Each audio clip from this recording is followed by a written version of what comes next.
Plus on enseigne avec le numérique, plus c'est agréable d'avoir des moyens de communication faciles avec les élèves, des moyens de communication faciles à utiliser.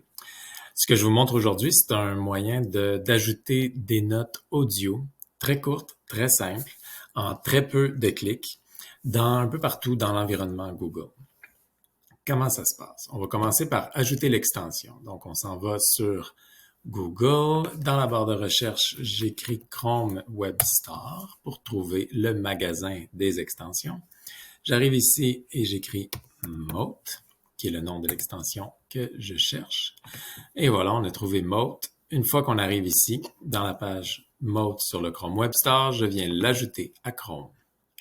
On me demande si je veux vraiment l'installer. Je dis oui, je veux l'installer. Et voilà, c'est fait. Alors là, quand on n'est pas habitué avec les extensions, on a l'impression qu'il ne s'est rien passé.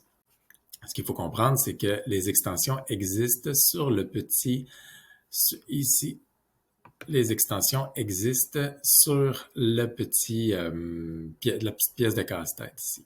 C'est un peu notre gestionnaire d'extensions ici. En cliquant sur le casse-tête, on voit toutes les extensions installées sur notre navigateur. Et si on veut que l'extension apparaisse avec les autres ici, donc qu'elle soit facile, qu'on l'ait sous la main, qu'elle soit facile à utiliser en peu de clics, pas avoir à la chercher à chaque fois, eh bien, il faut la trouver dans ce menu ici et cliquer sur l'épingle bleue. Alors, je viens de trouver Mote. Je clique sur l'épingle bleue et l'extension apparaît ici tout en haut.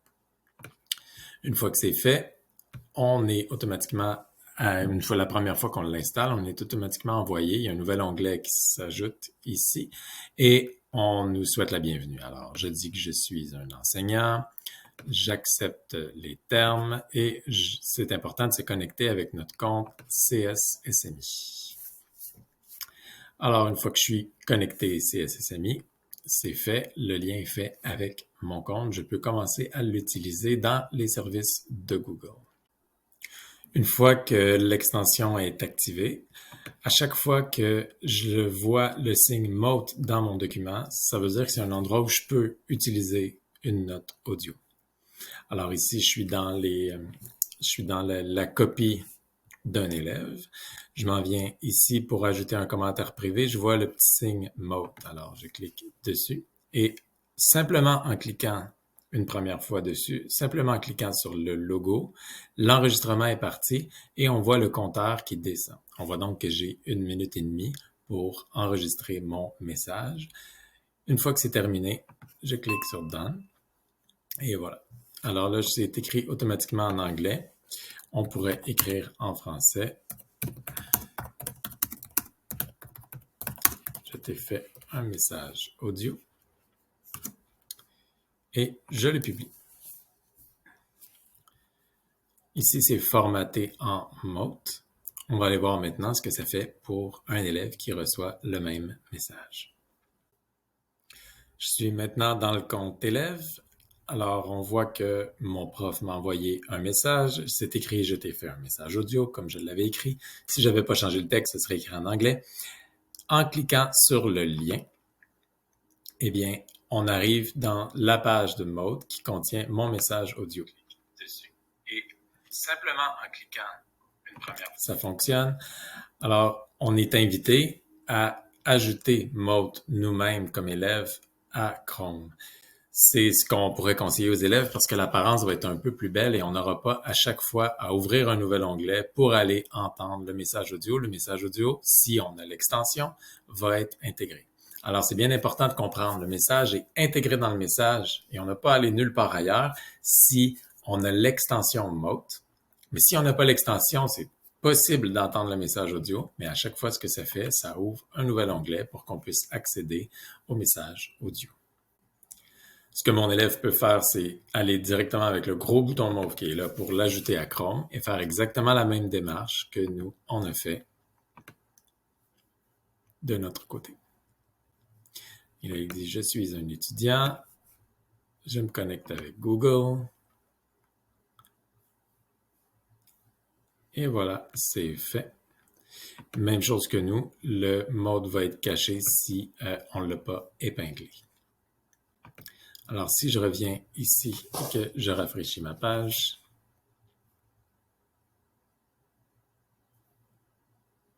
on voit que maintenant le message est intégré dans Classroom comme ça apparaît beaucoup mieux. Je peux l'écouter directement sans sortir, Simplement en cliquant une première fois sans dessus. sortir nulle part. On peut donc laisser des modes comme ça un peu partout dans Classroom. Par exemple, si j'ouvre le travail d'une élève, je m'en viens ici, je sélectionne une partie du texte.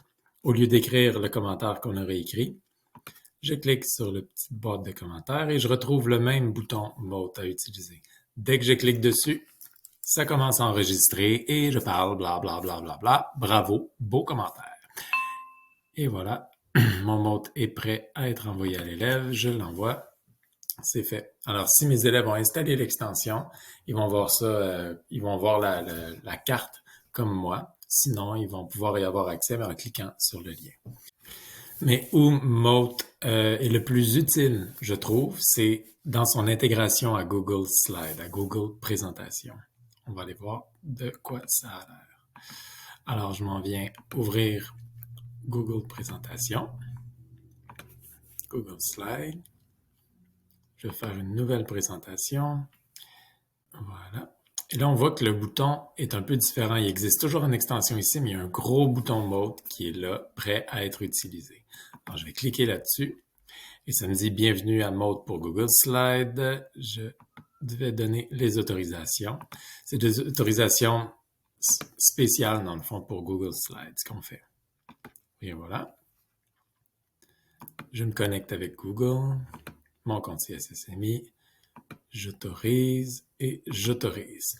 C'est des autorisations spéciales parce que là, c'est pas simplement venir coller un lien dans un message, mais ça va utiliser la fonction d'ajouter de l'audio dans Google pour mettre de l'audio dans la présentation avec des outils spéciaux. Alors, je m'en viens ici pour utiliser le bouton.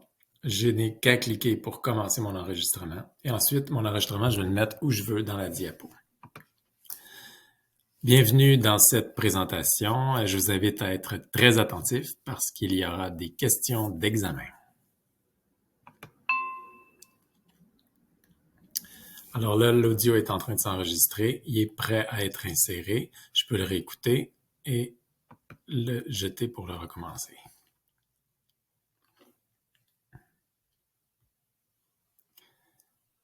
Et voilà, on a le bouton audio qui vient de s'ajouter.